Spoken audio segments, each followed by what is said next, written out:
বাংলাদেশ সরকারি কর্ম কমিশনের অধীনে বাংলাদেশ রেলওয়ের উপসহকারী প্রকৌশলী নিয়োগ পরীক্ষার প্রশ্নপত্র ফাঁসের মামলায় সিআইডির হাতে গ্রেপ্তার ১৭ জনের একজন শাহাদাত হোসেন।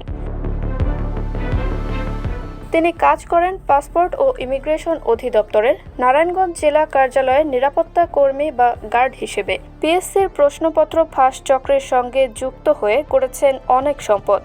শাহাদাতের গ্রামের বাড়ি নাটোরের সিংড়ায়। রাজধানীর কাফরুলের ইব্রাহিমপুরে তার আছে একটি বাড়ি, দাম কয়েক কোটি টাকা। নারায়ণগঞ্জে কিনেছেন কয়েক বিঘা জমি। নাম প্রকাশে অনিচ্ছুক কাফরুলের এক বাসিন্দা জানান, কাফরুল ইব্রাহিমপুর এলাকায় প্রতি কাঠা জমির দাম ৬০ থেকে ৭০ লাখ টাকা। ভবনসহ ওই জমির দাম ৩ কোটি টাকারও বেশি।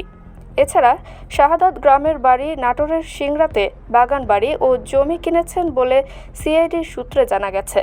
কাফরুলে তিনি যে বাসায় থাকতেন সেই ফ্ল্যাটের আনুমানিক দাম ৩ কোটি টাকা।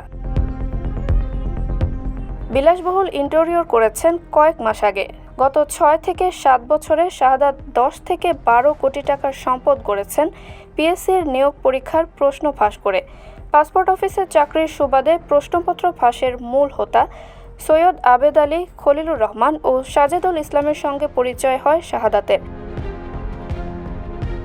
জানা যায়, প্রশ্নপত্র ফাঁসের ঘটনার পর থেকে তার বাড়ি ঘিরে মানুষের কৌতূহল তুঙ্গে।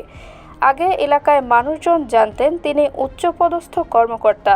প্রশ্নপত্র ফাঁসের ঘটনায় গ্রেপ্তার হওয়ার পর তার আসল পরিচয় জানা গেছে।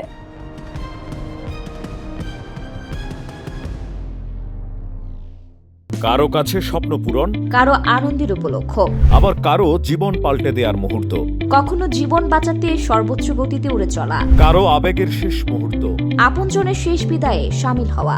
এমন সব ইচ্ছে পূরণে সর্বনিম্ন ভাড়ায় দ্রুত গতির বাহন প্রবাসী হেলিকপ্টার। আপনার প্রয়োজনে যোগাযোগ করুন আমাদের হটলাইনে।